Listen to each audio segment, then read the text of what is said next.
Hello everyone, welcome to another installment of WGS-TV right here on YouTube.com/WrestleGamer and ZFX-TV. I'm, of course, yours truly, the WrestleGamer, WB We're going to talk about Monday Night Raw for the week of December 9th, 2013. It's Slammys.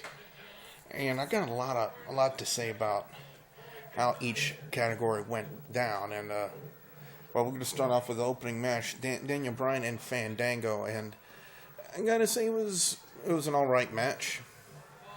Can't say nothing bad about it, but more along the lines of what happened after the match was over. Of course, we have Bray Wyatt on the Titantron saying that he wants to convince Daniel Bryan that he's a monster, just like him.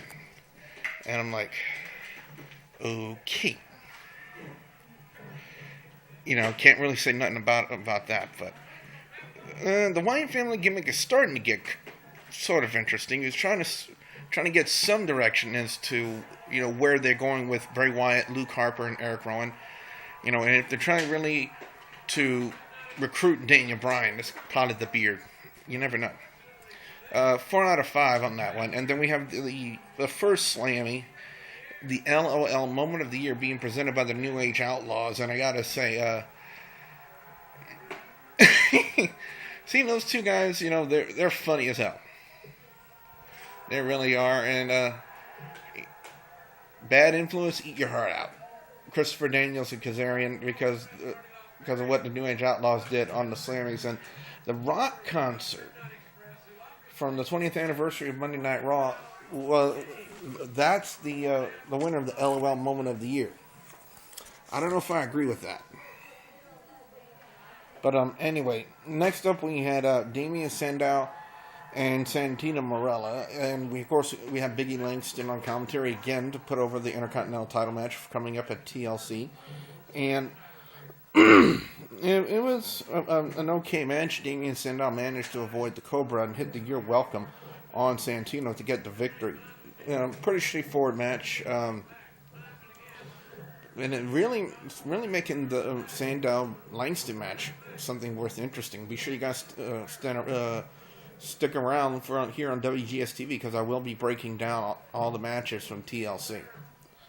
3.5 out of 5 for Sandow and Santino Marella. And then we get the Shield presenting the Double Cross in the Air, looking mighty dapper in them little suits, guys. And, considering that HBK won Double Cross of the Year is really leading me to doubt the validity of WWE's statement saying that the fans are voting. Because I didn't vote for HBK. I voted for Mark Henry. We had Miz and Kofi Kingston again. I think they basically used this match to further,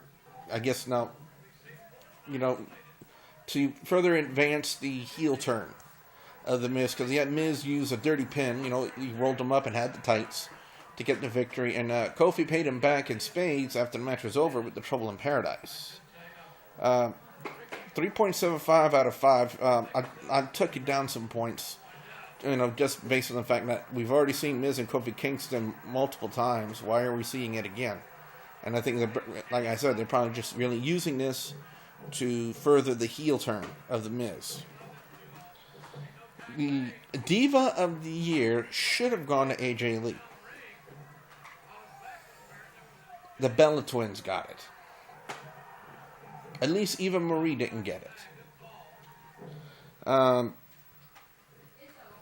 We had a big 8-man tag: Rey Mysterio, Big Show, Cody Rhodes, and Goldust taking on the Real Americans and what has now been deemed Rybacksel, Curtis Axel and Ryback. I don't know how I feel about that name, but I gotta figure, Rey Mysterio's return to the WWE, they gotta give him some hype, and they certainly did that by having him drop the dime, which is that top rope splash off the top rope onto Axel. And of course, the team of Mysterio, Big Show, Cody Rhodes, and Goldust do get the victory. Superstar of the Year. I said it on my Facebook page. If Daniel Bryan hadn't have won that award, that Slammy, in his home area, his hometown in Washington, that crowd would have went nuts. And I'm glad that WWE actually listened to us, the fans, and voted and made Daniel Bryan Superstar of the Year. We had Sin Cara and Alberto Del Rio, and somewhere Hunico has got to be so proud of what Sin Cara's been doing as of late. You know, he's actually put on some really decent matches with Del Rio, but for the second week in a row, Alberto Del Rio falls to the Senton Bomb of Sin Cara, and Sin Cara gets the victory. So, Del Rio was World Heavyweight Champion, then had a shot at the championship, and now he's being beat by Sin Cara. If that's not a D-push, I don't know what is. But on the same token, is Sin Cara being pushed? The Fan Participation Award.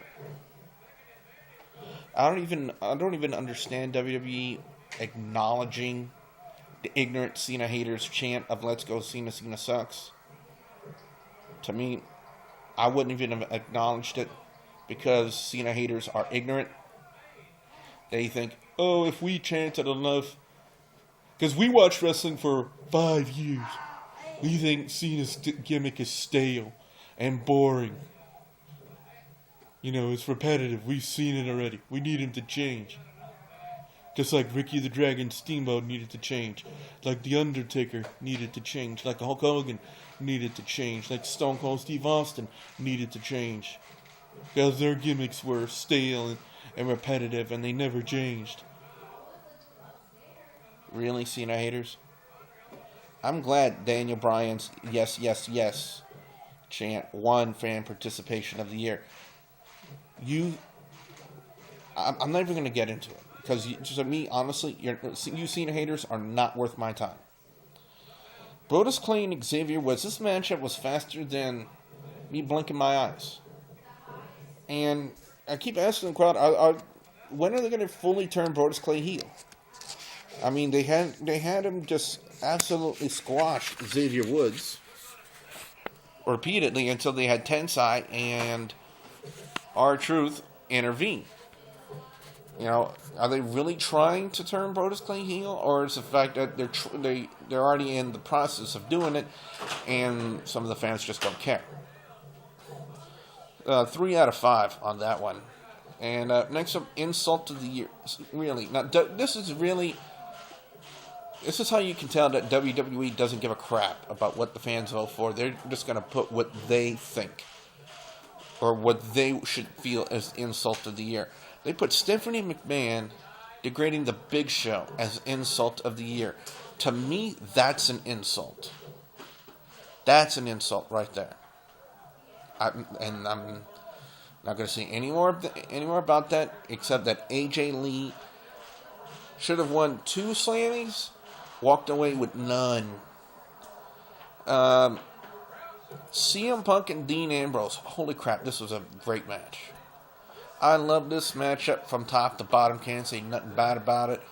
Great finish. CM Punk with the go to sleep on Dean Ambrose. And then, of course, CM Punk eats another spear from Roman Reigns after the match is over.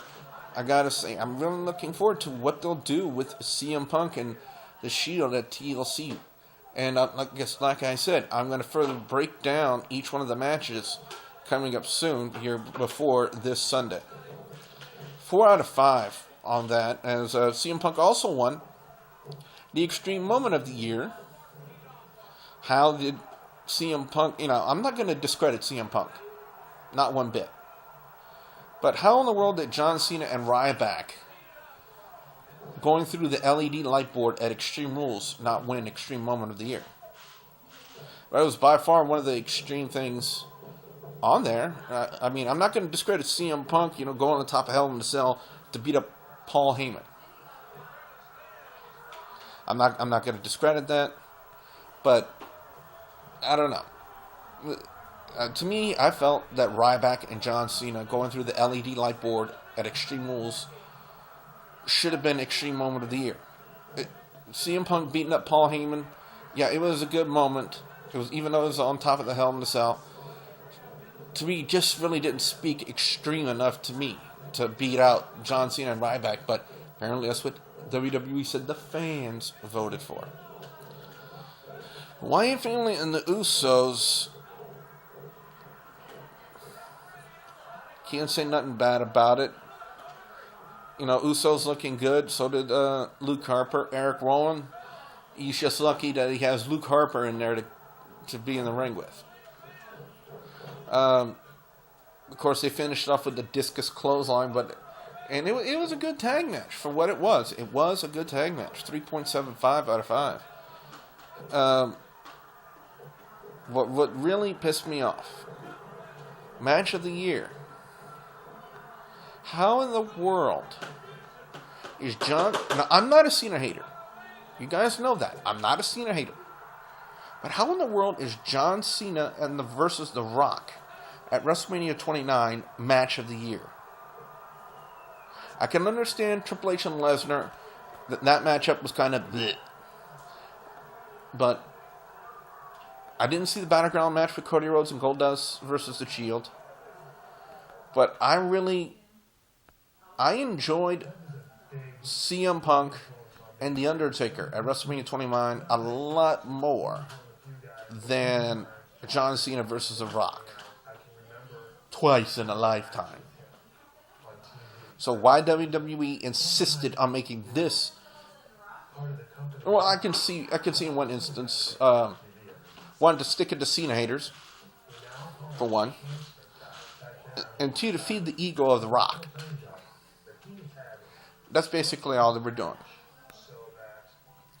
Natalya defeating Tamina in a short period of time. Again, this should probably put over the matchup with her and AJ Lee for the Divas title at TLC. 3 out of 5. Championship Ascension Ceremony. Wow. I've heard so many reports all over Facebook about how the crowd, the WWE management was not happy with the way that the crowd hijacked that segment, and they did. And not only that, there are also these are things that I have read on Facebook. I am not sure as to the validity of the statements, so you guys take it with a grain of salt. Okay? There's a report going around that Randy Orton is pissed at John Cena because John Cena, what they are saying is that he went off script to, I guess, maybe further promote Daniel Bryan. I guess since they're in his hometown, and WWE, advertising the return of Christian. Christian's in the ring. There's no mention of him. I know there was mention of Mark Henry, Rey Mysterio. Where was Mark Henry? I'm sorry, where was Christian? Why wasn't he given a mention? All he had was an appearance, and then he gave away an award on the WWE app. But anyway, it was a crazy finish, to say the least. Randy Orton and Cena started fighting. They broke it up. Orton put his hands on the face of CM Punk. CM Punk didn't take too kindly to it. Triple H grabbed him by the hair, yanked him down. And CM Punk took down Triple H. Shawn Michaels took down CM Punk with the sweet chin music. Daniel Bryan hit the running knee strike on HBK. And it looked like Orton was about to tackle Daniel Bryan. Got out of the way, and Orton mistakenly hit and knocked down Stephanie McMahon. And I guess in a fit of rage, Triple H pedigreed Randy Orton. And that's how they ended Monday Night Raw. I told you it was a crazy finish, guys. It was a crazy finish, which kind of leaves the Champion of Champions match up and down. A lot of fans would like, with the final hard sell for TLC and that match being on Monday Night Raw, a lot of fans were trying to gauge on, who's going to win, who's going to come out on top. And you usually can tell that with the go-home show to pay-per-views, and we didn't get an answer from that. So, right now, time to lay on you guys my picks for best and worst match or segment of Monday Night Raw. And to me, I got to go with the Championship Ascension Ceremony is the best segment of the night. It was hands down. It was probably one of the highlights of Monday Night Raw. And like I said, there are a lot of people out there that are still talking about that crazy wild finish that they had. Worst segment, Stephanie McMahon winning Insult of the Year. Really? I could throw it on the entire Slammy presentation as well. With WWE advertising that the fans are voting for all the winners. You guys really believe Stephanie McMahon won Insult of the Year? Do you think the fans really voted for her? I didn't. Did you think the fans really voted for John Cena versus The Rock at WrestleMania 29 as match of the year? I didn't. So who's WWE trying to kid? So you know what? I'm going to throw the whole Slammys presentation as worst segment of the night for Monday Night Raw. But what I want to know from you guys out there, and by the way, Monday Night Raw, the Go Home show, I'm going to give it a steadfast 4 out of 5. That's my overall score. So what I want to know now from you guys out there, the viewers and subscribers, your thoughts on Monday Night Raw this week. What did you guys think of the Slammys? What did you think of your thoughts on the Championship Ascension ceremony and that crazy wild finish that happened? I want to know what you guys have to say. Put your comments in the comment section below. Don't forget to like and favorite this video. And don't forget to please subscribe to youtube.com/WrestleGamer, youtube.com/ZFXTV Network. Don't forget to like the Facebook page, facebook.com/WGS-TV. You can always live chat with me and the WGS guys. That's Rick, James, Lance, Will, all the guys during the shows like WWE Main Event, TLC, any pay-per-view, Friday Night SmackDown, Impact. You guys, if you're on there, you have a chance to talk with us. So be sure you do that as well. Like that Facebook page. So with that being said, I'm the WrestleGamer, Double B Billy Boudreaux, saying thank you very much for watching.